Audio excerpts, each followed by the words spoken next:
قرآن کریم میں ایک جگہ شیطان لعین نے قسم کھائی، میں دائیں سے آؤں گا، بائیں سے آؤں گا، آگے سے آ کے بہکانے کی کوشش کروں گا، پیچھے سے آؤں گا، غرض ہر طرف سے آ کر تیرے بندے کو ناشکرا بناؤں گا۔ بے شک مالک کی کائنات نے مقابلے میں قسم کھائی۔ اللہ پاک جل شانہ فرماتے ہیں، اور شیطان مردود، میرے بندے کے گناہ سمندر کے جھاگ کے برابر ہوں، پہاڑ کے وزن کے برابر ہوں، درختوں کے پتوں کے برابر ہوں، ساری زمین کے ذرات کے برابر ہوں، مجھے اپنی کبریائی کی قسم، مجھے اپنی الوہیت کی قسم، مجھے اپنی شان کبریائی کی قسم، مجھے اپنی وحدانیت کی قسم، مجھے اپنی بے نیازی کی قسم، میرا بندہ کتنا ہی گناہگار ہوگا، سر جھکانے کی دیر ہے، میں معاف کرنے کو تیار ہوں۔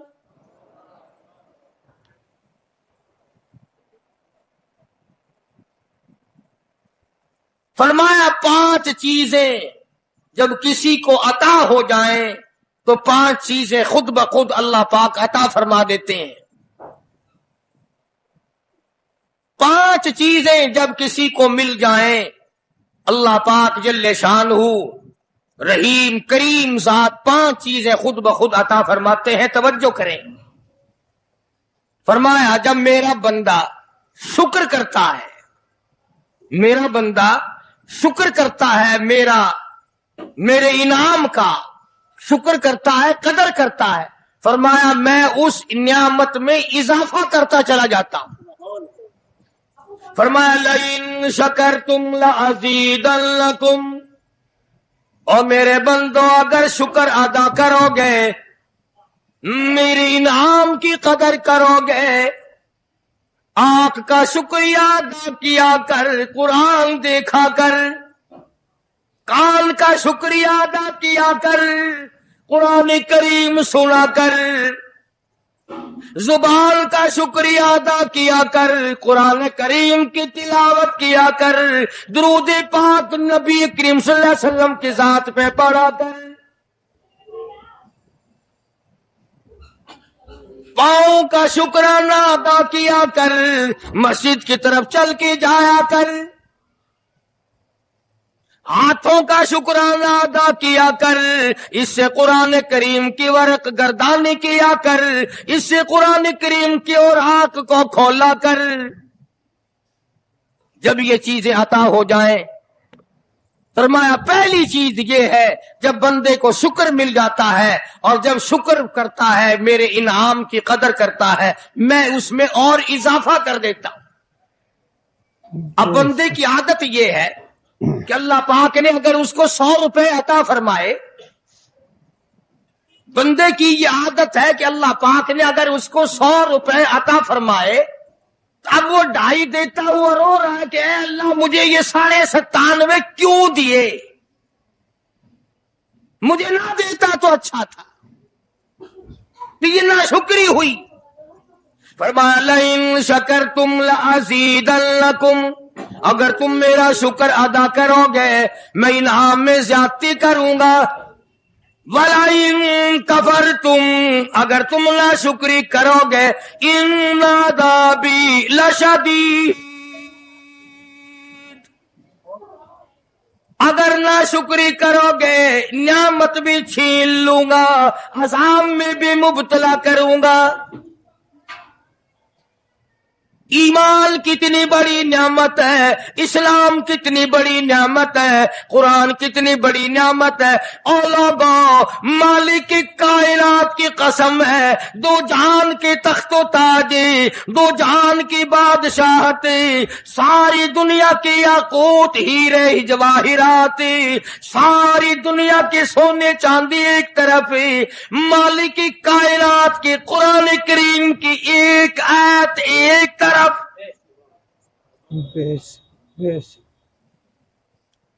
اندازہ تو لگا، اس کی مہربانی کا اندازہ تو کر۔ فرمایا شکر ادا کرتے جاؤ، انعام زیادہ لیتے چلے جاؤ، اگر ناشکری کرو گے نعمت بھی چھین لوں گا، سلب کر لوں گا اور عذاب میں بھی گرفتار کروں گا۔ دوسری فرمایا اگر صبر کرو گے تو میں تمہارے اجر کو بڑھا دوں گا۔ فرمایا انما یوفی الصابرون اجرهم بغیر حساب، صبر کرنے والوں کا حساب و کتاب نہیں۔ اللہ غنی، علماء کرام نے لکھا ہے میدان محشر برپا ہوگا، قیامت برپا ہوگا، نفسی نفسی کا عالم ہوگا، بڑے بڑے انبیاء نفسی نفسی پکار اٹھیں گے، ایک منادی ندا کرے گا، ایک پکارنے والا پکارے گا، آواز آئے گی اہل فضل لوگ آؤ اور جنت میں چلے جاؤ۔ ایک طبقہ اٹھے گا، ایک جماعت اٹھے گی، جنت کا رخ کرے گی، فرشتے پوچھیں گے کدھر چلے ہو؟ وہ کہیں گے جنت میں۔ فرشتے کہیں گے حساب و کتاب سے پہلے؟ وہ کہیں گے ہاں حساب و کتاب سے پہلے اللہ نے ہمیں عطا فرما دی۔ پھر اعلان ہوگا صبر والے لوگ کہاں ہیں؟ تو ایک جماعت اٹھے گی اور جنت کی طرف چلے گی، فرشتے پوچھیں گے تم کہاں چلے ہو؟ وہ کہیں گے ہم جنت کی طرف چلے ہیں، کہ ابھی تو حساب و کتاب بھی نہیں ہوا۔ وہ لوگ کہیں گے مالک کائنات نے ہم پر اتنا بڑا کرم فرمایا، فرمایا جاؤ تم نے میرے نام کی وجہ سے جو مصیبت اٹھائی تم نے ان کا حساب نہ کیا، آج تمہارا حساب میں نہیں کرتا۔ سبحان اللہ۔ تو فرمایا صبر کرنے سے اتنا بڑا ثواب عطا ہو جاتا ہے جو ختم نہیں ہوتا۔ تیسری چیز اگر عطا ہو جائے تو اللہ پاک اس کے ساتھ والی چیز خود بخود عطا فرما دیتے ہیں۔ اگر استغفار کی توفیق ہو جائے تو بخشش لازمی ہو جاتی ہے۔ فرمایا فَقُلْتُ اسْتَغْفِرُوا رَبَّكُمْ إِنَّهُ كَانَ غَفَّارًا، پکارا اس اپنے پروردگار کو، واستغفر اللہ ان اللہ غفور رحیم۔ فرمایا میں خدا معافی دینے والا ہوں، جھولی پھیلا طلب کر، مانگ تو صحیح، میں تجھے اتنا دوں گا ختم کبھی نہیں ہوگا۔ تو استغفار کی جب توفیق ہو جائے تو مغفرت عطا ہو جاتی ہے۔ اور چوتھی چیز جب توبہ کی توفیق ہو جائے تو قبولیت بھی ساتھ ساتھ آ جاتی ہے۔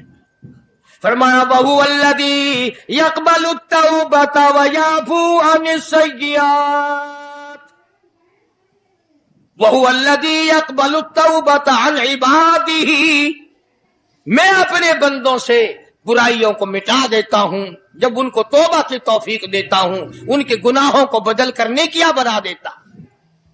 اور پانچویں چیز فرمائی میں اپنے بندے کو دعا کی توفیق پھر دیتا ہوں، پہلے قبولیت کا ارادہ کر کے بیٹھ جاتا ہوں، دعا کی توفیق پھر ملتی ہے، پہلے قبولیت کا پروگرام پہلے بن جاتا ہے۔ تو اللہ پاک کی کتنی بڑی کریمی ہوئی کہ رمضان المبارک کا مہینہ آیا، امام الانبیاء محبوب کبریا حضرت محمد مصطفیٰ صلی اللہ تعالی علیہ وسلم کی ذات اقدس ہے، گہری گہری سوچ میں ہے، ٹھنڈے ٹھنڈے سانس لیتے ہیں۔ رنج کا سبب کیا ہے؟ پریشانی کی وجہ کیا ہے؟ علماء نے لکھا ہے کہ حضور صلی اللہ علیہ وسلم کی جب اس بات پہ نظر پڑی کہ پہلے نبیوں کی امتوں کی عمریں 1000 سال، 1200 سال، 800 سال کی عمر ایک ایک آدمی کی، اب انہوں نے نیکی کی تو اور میری امت کی عمریں 50-60 سال کی، تو مقابلہ کیسے ہوگا؟ میری امت نیکیوں میں پہلے نبیوں کی امتوں سے گھٹ جائے گی۔ حضور کریم صلی اللہ علیہ وسلم کو اس بات کا رنج ہوا، تو اللہ پاک نے فرمایا کالی کملی والے عمروں کو دیکھ کر گھبرانا، رنجیدہ نہ ہو، میرے محبوب تیرا رنج مجھ سے نہیں دیکھا جاتا، میں تیری امت کو ایک رات ایسی عطا کرتا ہوں جو 1000 مہینے سے زیادہ بہتر ہے۔ یعنی ایک رات کی اگر عبادت کسی کو مل جائے، ایک رات کا پورا جاگنا اللہ اللہ کی کسی کو توفیق ہو جائے تو 83 سال 4 مہینے کا ثواب ملتا ہے۔ شب قدر کی جو رات ہے، لیلۃ القدر کی جو رات ہے، اگر وہ رات کسی کو مل جائے اور کوئی آدمی اس میں اللہ اللہ کرے، جاگے، پروگرام بنائے، مانگنے کا وقت پروگرام بنائے، دعا اللہ سے کرے، تو فرمایا کہ ایک رات کے جاگنے پر 83 سال 4 مہینے مکمل عبادت میں گزارنے کے برابر ثواب ملتا ہے۔ سبحان اللہ۔ اور اگر کوئی رمضان کی آخری 10 راتیں جاگ کر گزار دے، جنت کی طلب میں گزار دے، جہنم کے ڈر میں گزار دے، قرآن کے شوق میں گزار دے، رب کو راضی کرنے کے لیے گزار دے، محمد مصطفیٰ صلی اللہ علیہ وسلم کی اطاعت اور فرما برداری کرتے ہوئے گزار دے، تو علماء نے لکھا ہے کہ 10 راتوں کو جاگنے والے کو 833 برس 4 مہینے جاگنے کا ثواب ملتا ہے۔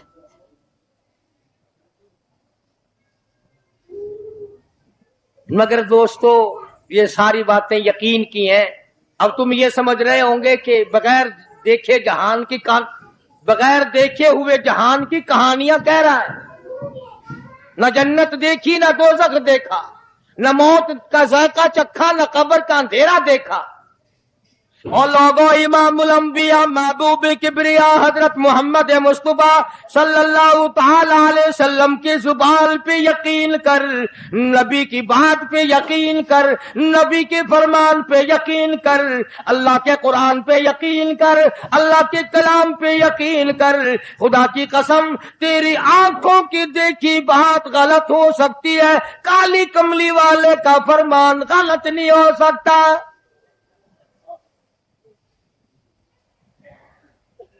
فرمایا اِنَّا أَنزَلْنَاهُ فِي لَيْلَةِ الْقَدْرِ، یہ وہ رات ہے برکتوں والی، رحمتوں والی، خیر والی، سعادت مندی اور خوش بختیوں والی رات ہے۔ فرمایا رمضان کی شب قدر کی رات وہ ہے جس میں نے لوح محفوظ سے، عرش عظیم سے قرآن کریم اتارا۔ اب ہم پہلے قرآن کریم کو نعمت جانے جبھی تو بات بنے۔ ہمارے نزدیک سونا نعمت ہے، چاندی نعمت ہے، کوٹھی نعمت ہے، بنگلہ نعمت ہے، تخت و تاج نعمت ہے، خوبصورتی نعمت ہے، حسن و جمال نعمت ہے لوگوں کے نزدیک۔ مگر مسلمانوں، خدا کی قسم جو چیز ہم نے بندوں سے روزانہ چھوٹتی دیکھی وہ تو نعمت بن گئی، اور جو نہ قبر میں چھوٹے نہ حشر میں چھوٹے وہ خدا کا قرآن ہے، وہ نعمت نہیں، وہ انعام نہیں۔ بے شک بے شک۔ تو کتنا بڑا انعام ہوگا۔ حدیث پاک میں آتا ہے کہ قیامت کے دن ایک آدمی پھنس جائے گا، اور اتنی بری طرح پھنسے گا کہ پریشان ہو کر رہ جائے گا، یقین ہو جائے گا کہ میں جہنمی ہوں۔ ایک بڑا خوبصورت آدمی آئے گا اور آ کے کہے گا آپ نے مجھے پہچانا؟ وہ بندہ کہے گا نہیں۔ فرمایا ٹھیک ہے، تو ہے تو گناہگار، پر یاد رکھ رمضان میں، غیر رمضان میں تو میری تلاوت کیا کرتا تھا، تو میری عزت کرتا تھا، تو میرا اکرام کرتا تھا، میرا اعزاز کرتا تھا، میری ساتھ تیری محبت تھی، اور میں اللہ کا کلام ہوں، اللہ کا قرآن ہوں، بے وفا نہیں۔ برادری چلی گئی، خاندان چلا گیا، اولاد چلی گئی، بیوی چلی گئی، قبیلے والے چلے گئے، یار دوست چلے گئے، میں خدا کا قرآن تیری ساتھ ہمیشہ وابستہ رہوں گا۔ بے شک بے شک۔ علماء نے لکھا ہے پھر وہ قرآن کریم اس بندے سے پوچھے گا، سارے کہو سبحان اللہ۔ وہ قرآن کریم کا جو بندہ بنا ہوا ہوگا وہ اس آدمی سے کہے گا تیرے ماں باپ کہاں ہیں؟ سبحان اللہ۔ سبحان اللہ. تیرے ماں باپ کہاں ہیں؟ وہ کہے گا میں تو اپنی میں گرفتار تھا, مجھے اپنے ماں باپ کا پتہ نہیں. جب تلاش کریں گے ماں اور باپ کو, تو ایسی حالت میں دیکھیں گے کہ فرشتے گھسیٹ کر ان کو دوزخ کی طرف لے جا رہے ہیں. ایسی حالت میں دیکھیں گے کہ فرشتے گھسیٹ کر جہنم کی طرف لے جا رہے ہیں. تو وہ اللہ کا قرآن آگے بڑھے گا, اور جیسے ٹریفک والا, پولیس والا, سپاہی سٹی مار کر ٹریفک کو نہیں روکتا, ایک لائٹ مارے گا, ایک روشنی چھوڑے گا اور کہے گا ٹھہرو. سب لوگ ٹھہر جائیں گے. اس بندے کا ماں باپ کون سا ہے؟ کہ یہ ہے کہ آ جاؤ, اللہ نے تمہیں جنت عطا کر دی.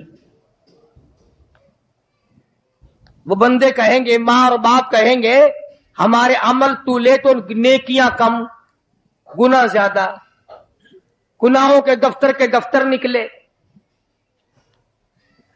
جہنم کا ہمارا فیصلہ ہو چکا, ہم تو جہنم کی طرف چلے جا رہے تھے. فرشتے مجھ کو کھینچ کر جہنم کی طرف لے چلے تھے, بھلے سے راستے میں مل گئی رحمت تیری. اور مالک کائنات, یہ کیا کرم ہوا کہ دوزخ سے واپسی ہو رہی ہے, آواز آئے گی. قرآن کریم کی برکت ہے, تیری اولاد نے قرآن پڑھا, اس قرآن کی برکت سے میں خدا نے تم دونوں کو معاف کر دیا. تو فرمایا اِنَّا أَنزَلْنَاهُ فِي لَيْلَةِ الْقَدْرِ وَمَا أَدْرَاكَ مَا لَيْلَةُ الْقَدْرِ. یہ شب قدر وہ رات ہے, لیلۃ القدر وہ رات ہے. علماء کا اس میں اختلاف ہے کہ وہ رات ہے کون سی. نبی کریم سب کہہ دو صلی اللہ علیہ وسلم تشریف فرما ہے. ایک صحابی نے پوچھا, یا رسول اللہ صلی اللہ علیہ وسلم, شب قدر کیا چیز ہے؟ فرمایا ایک رات ہے. پھر اسی صحابی نے پوچھا وہ کس مہینے میں ہے؟ فرمایا رمضان کے مہینے میں ہے. پھر اس صحابی نے پوچھا کون سی رات ہے؟ فرمایا آخری عشرے کی تاک رات ہے. اور غصے ہو کر کے فرمایا اب نہ پوچھیو. تو اس حساب سے 21ویں 23ویں 25ویں 27ویں 29ویں رات ہوئی. مگر نبی کریم صلی اللہ علیہ وسلم کا جو اعتکاف تھا وہ بالاجماع اور بالاتفاق 20ویں رات سے شروع ہوتا ہے. تو سارے ہی عشرہ شب قدر کا ہوا. ہر رات کو حاصل کرنے کی, جاگنے کی کوشش کی جائے. فرمایا وہ شب قدر ہے کیا چیز؟ ابادائی لیلۃ القدر خیر من الف شہر. وہ لیلۃ القدر والی رات جس میں جنت کو تیار کیا گیا, جنت میں درخت لگائے گئے, جنت میں پھول لگائے گئے, جنت کو سجایا گیا, جنت کی نہروں کو کھولا گیا. تنزل الملائکۃ والروح,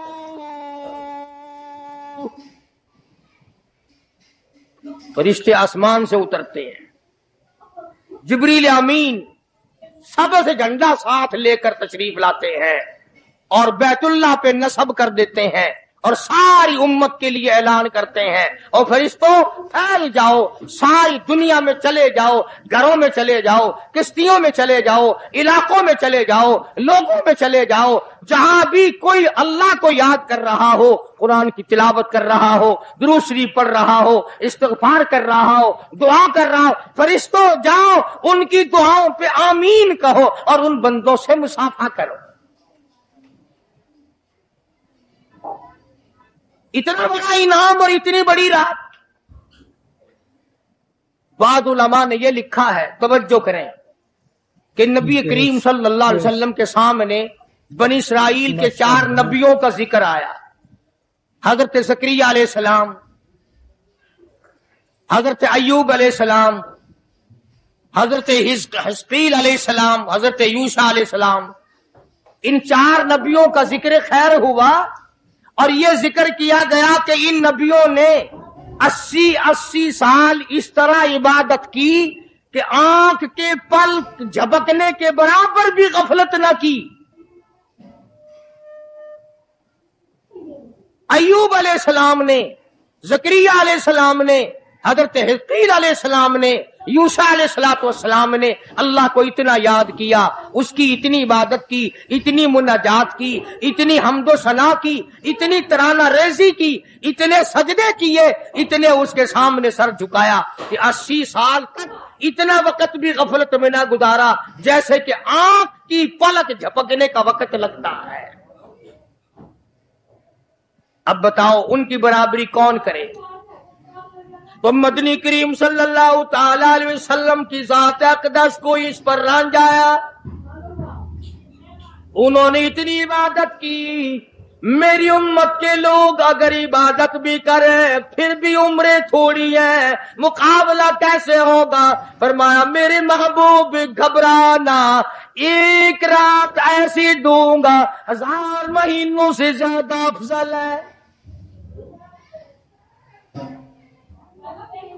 بدقسمت قوم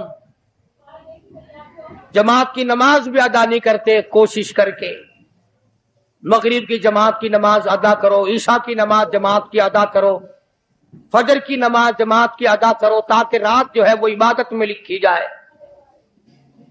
ایک اور بتا دوں، ان دنوں میں جو یہ ہفتہ گزر رہا ہے، جماعت کا چھوڑنا اتنا بڑا گناہ ہے کہ اگر پورے سال میں ایک دن بھی جماعت میں شریک نہ ہو اتنا بڑا گناہ نہیں ہوتا جتنا آج اور ان دنوں میں ایک جماعت کے چھوڑنے سے گناہ ہوتا ہے۔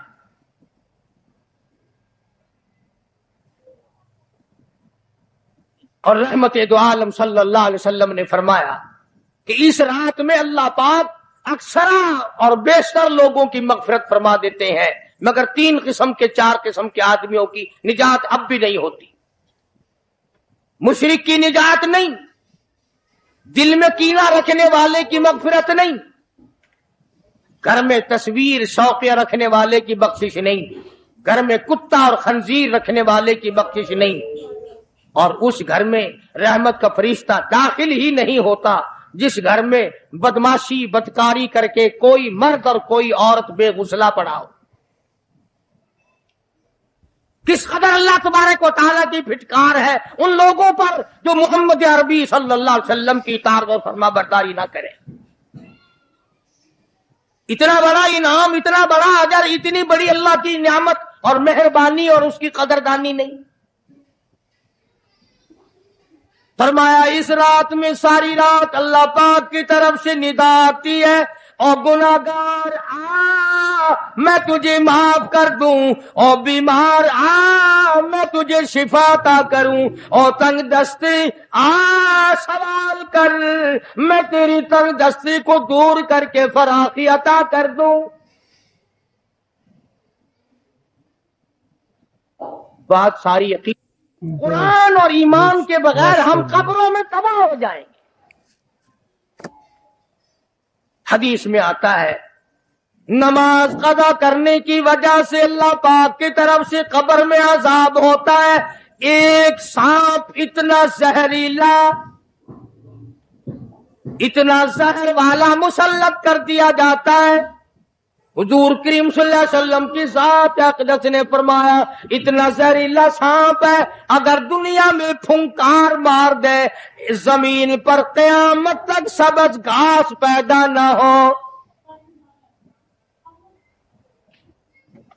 گنجا ہوتا ہے سانپ، وہ سانپ اللہ پاک کے حکم سے مردے پہ مسلط ہو جاتا ہے، پیروں سے لے کر سر کی طرف کاٹتا ہوا چلا جاتا ہے، اور سر کے لے کر پیروں کی طرف کاٹتا ہوا آتا ہے۔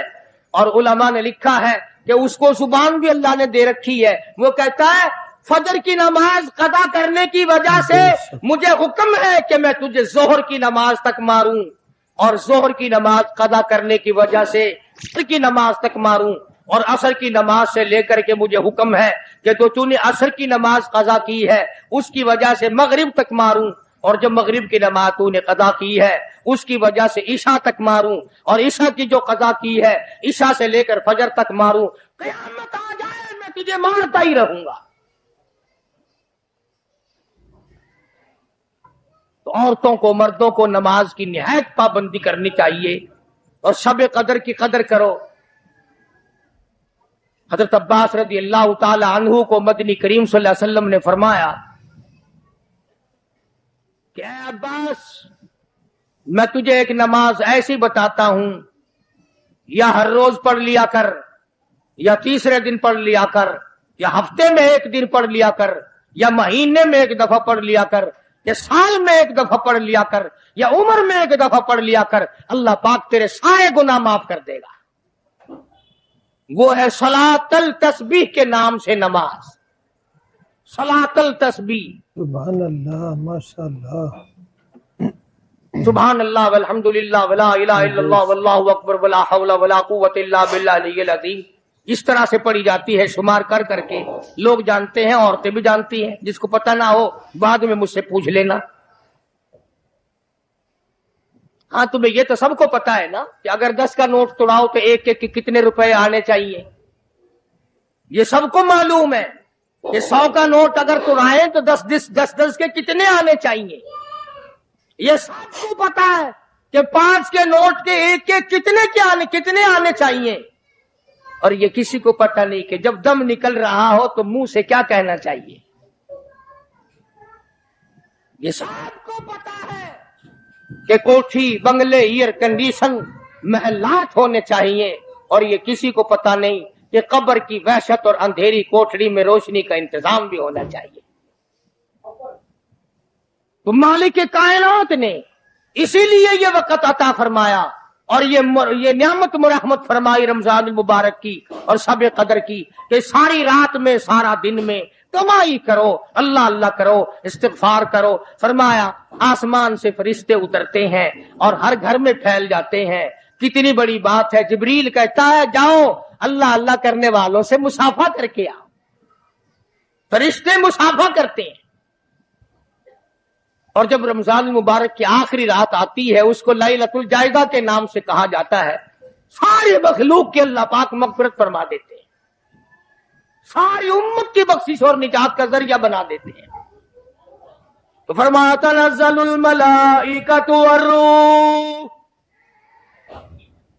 والروح فیہا بإذن ربہم من کل امر سلام حتی مطلع الفجر۔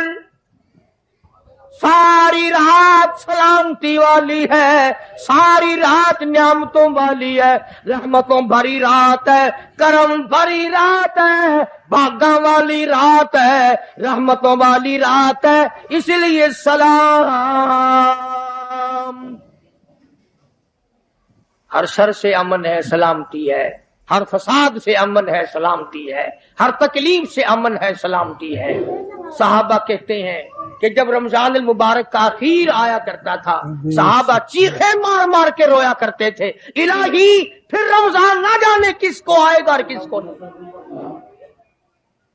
مدینے کی گلیوں میں صحابہ رویا کرتے تھے، مدینے کی گلیوں میں چیخ و پکار ہوا کرتی تھی کہ ہائے گیا رمضان، رمضان چلا گیا، جا رہا ہے، نہ جانے پھر زندگی میں آئے گا یا نہیں آئے گا، ہمارے گناہ کیسے معاف ہوں گے، ہماری توبہ کیسے قبول ہوگی، ہماری استغفار کیسے قبول ہوگی، درود پاک کے درجے کیسے بڑھیں گے، تلاوت قرآن پاک پر انعام زیادہ سے زیادہ کیسے ملے گا۔ ان حضرات کا محمد کریم صلی اللہ علیہ وسلم کی ذات پہ یقین تھا۔ حضور کریم صلی اللہ علیہ وسلم سحری کھا رہے ہیں، صحابی آیا، فرمایا آؤ برکت والا کھانا کھا لو، اور فرمایا اسے ساری عمر نہ چھوڑنا۔ اندازہ لگا، پیٹ اپنا بھرو، کھانا کھاؤ، ذائقہ منہ میں لو اور ثواب بھی لو، اس نیت سے کھاؤ کہ کالی کملی والے کی سنت ہے، حضور کا حکم ہے، اس لیے یہ ارادہ نہ کرو کہ اس لیے کھا رہا ہوں دن میں بھوک نہ لگے، ثواب نہیں ملے گا۔ پھر ایک گھونٹ پانی پی، نیت یہ کر کے محمد عربی صلی اللہ علیہ وسلم کی فرما برداری کروں گا، حضور کی غلامی کروں گا، اطاعت کرتا کرتا مر جاؤں گا، اس پر اجر ملے گا، ثواب ملے گا۔ تو میں عرض کر رہا تھا کہ یہ گھڑیاں نہ جانے کس کس کے لیے آخری گھڑیاں ہیں، یہ مہینہ نہ جانے کس کس کے لیے آخری مہینہ ہے۔ ابھی رمضان المبارک سے 2-4 دن پہلے ادھر جلال پور کی طرف ایک کشتی میں 45 مرد، بچے، عورتیں زیادہ بھر گئی، شادی کے لیے جا رہے ہیں، گھروں کو جندرے مار کے گئے، شام کو آ کے کھول لیں گے، خدا کی قسم جندرے کھولنے والے آج تک واپس نہ آئے، لاشیں نہ ملی، بچوں کی لاشیں نہ ملی، عورتوں کی نہ ملی۔ انہیں کیا پتا تھا کہ شادی نہیں، بربادی ہونے والی ہے۔ یہ جو روزہ نہیں رکھتے نا، ان کا اللہ پر ایمان نہیں، ان کا محمد مصطفیٰ صلی اللہ علیہ وسلم کی ذات پر یقین نہیں۔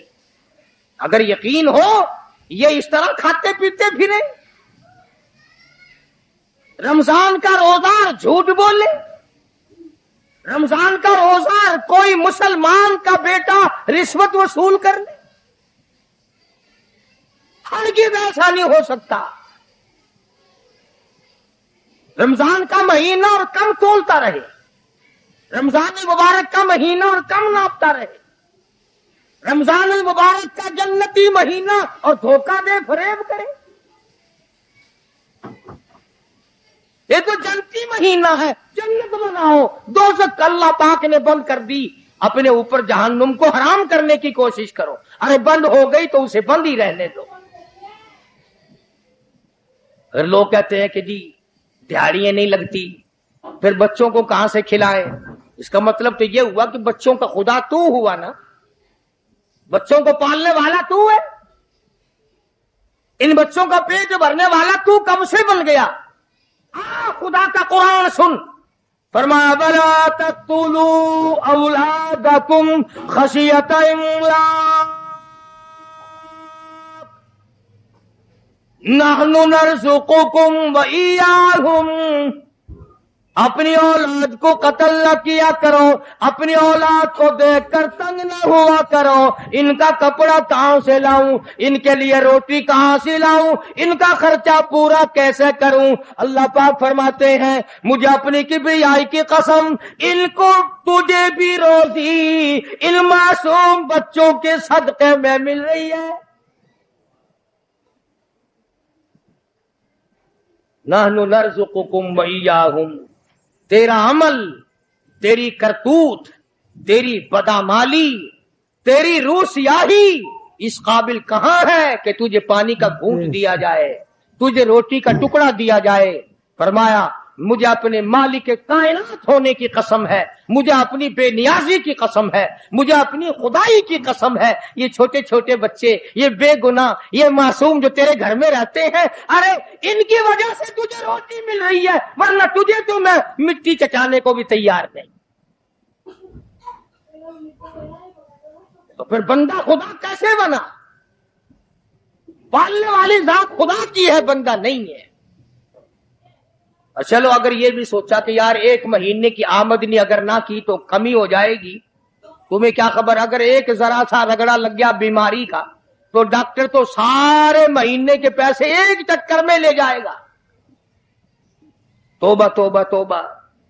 کل ہی بتا رہے تھے ہمارے حاجی صاحب کو داخل کرنے کے لیے گئے، ایک کمرے کے ایک دن کے 300 روپے، کولر والے کمرے کے ایک دن کا 150 اور اے سی والے کمرے کا ایک دن کا 300۔ اللہ تیری پناہ، اللہ تیری پناہ، اللہ تیری پناہ۔ یہ ڈاکٹر ہیں یا جہنم کے دروغے ہیں، پتہ ہی نہیں کہاں لے جاتے اتنے پیسے۔ ایک دن کے 300 ایک کمرے کے، دوائیوں کے بغیر۔ میری سمجھ میں تو آتا نہیں کہ یہ ڈاکٹر صاحبان ہے یا حضرت اسرائیل کا کنبہ ہے۔ ماشاءاللہ، یعنی 9000 روپے مہینہ ایک کمرے کا ہو گیا نا۔ تو پھر یاد رکھو جنت بھی سستا نہیں ہے، بڑی قیمت ہے جنت کی، بڑی قیمت ہے۔ اور ویسے دیکھو تو کچھ بھی نہیں، ویسے دیکھو تو کچھ بھی نہیں۔ مالک بن دینار، سب کہہ دو رحمت اللہ علیہ، بزرگ ہے، اللہ والا ہے۔ اس کے سامنے سے ایک باندی گزری، ایک لڑکی گزری، بڑی خوبصورت ہے، بڑے کپڑے ہیں، بڑی خوشبو ہے، بڑی چٹک مٹک ہے، بڑا ہی ناز و نیاز ہے، اور بڑی عجب ہے، بڑی خود بینی ہے، بڑی حسینہ ہے، بڑی اکڑ اکڑ کے چل رہی ہے۔ مالک بن دینار رحمت اللہ علیہ نے اس لڑکی سے پوچھا کہ تیری کیا قیمت ہے؟ کیا قیمت ہے تیری؟ باندی تھی نا، پہلے زمانے میں باندیاں بکا کرتی تھی، کہ تیری کیا قیمت ہے؟ اس نے جب مالک بن دینار کے کپڑوں پہ نظر ڈالی، پھٹے پرانے غریب آدمی، کہنے لگی شکل تو دیکھو میری قیمت پوچھنے والے کی، خریدنے والا منہ تو بنا پہلے۔ اچھا اتنی عقل کرتی ہے، بتا تو صحیح تیری کیا قیمت ہے؟ وہ کہنے لگے اچھا تو ہی بتا فقیر، تو ہی بتا میری قیمت کیا ہے؟ تو مالک بن دینار فرمانے لگے میرے نزدیک تیری قیمت کھجور کی 2 گٹھلیاں، کھجور بھی نہیں، میرے نزدیک تیری قیمت کھجور کی 2 گٹھلیاں۔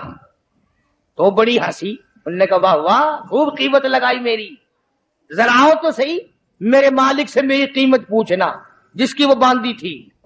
اس نے سوچا چلو میرا مالک 2 گھڑی ہنسے گا، دل لگی ہوگی، مذاق ہوگا۔ مالک بن دینار کو فقیر سمجھ کے ساتھ لے گئی، اور وہاں جا کے کہنے لگی اپنے مالک سے کہ ذرا اس سے میری قیمت پوچھنا۔ انہوں نے کہا بھئی فقیر کیا قیمت ہے اس باندی کی؟ انہوں نے کہا جی کھجور کی 2 گٹھلیاں۔ انہوں نے کہا اتنی کم قیمت کیوں؟ مالک بن دینار فرمانے لگے اس میں عیب بہت زیادہ ہے، خامیاں ہیں، نقص بڑے ہیں، پسینہ آ جائے تو بدبو آنے لگی،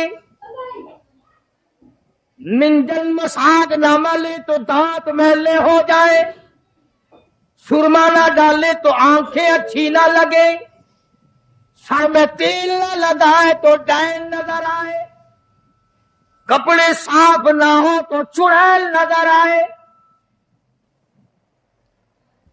پیشاب رک جائے بیمار نظر آئے، پخانہ رک جائے بیمار نظر آئے، ہوا رک جائے بیمار نظر آئے، کھانے کو نہ ملے تڑپ تڑپ کے مر جائے، پانی نہ ملے ترس ترس کے مر جائے۔ جس لڑکی میں اتنے عیب ہو، کھجور کی 2 گٹھلیوں سے زیادہ اس کی کوئی قیمت نہیں۔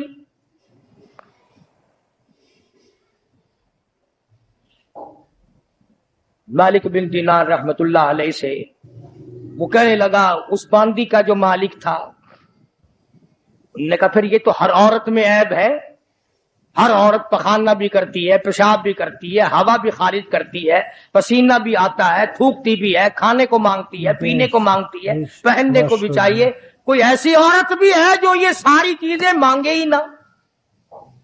مالک بن دینار رحمت اللہ علیہ فرمانے لگے ہاں میرے پاس ہے، نہ تجھ سے کپڑا مانگے، نہ کھانے کو مانگے، نہ پینے کو مانگے، نہ مساگ مانگے، نہ سرما مسی مانگے، نہ میک اپ کا سامان مانگے، نہ کپڑا مانگے، کوئی شاید اس سے نہ مانگے، نہ نیند آئے، نہ بیمار پڑے، نہ ڈاکٹر لانا پڑے، نہ حکیم لانا پڑے، کوئی بلانا بھی نہ پڑے۔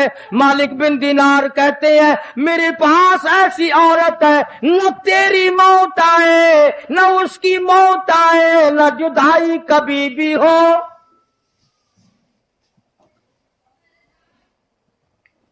دنیا کی عورت کے ساتھ جب آدمی بغل گیر ہوتا ہے نا، عورت آدمی کے بغل میں ہو، پیار کر رہا ہو، اور دل میں یہ بات آ جائے کہ آج تو یہ میری بغل میں ہے، کل پتہ نہیں کہاں ہوگی یا قبر میں ہوگی، خدا کی قسم ہاتھ ڈھیلے چھٹ جائیں گے، بدن ڈھیلا چھٹ جائے گا، طبیعت پھر جائے گی، بے اعتبارا سودا ہے۔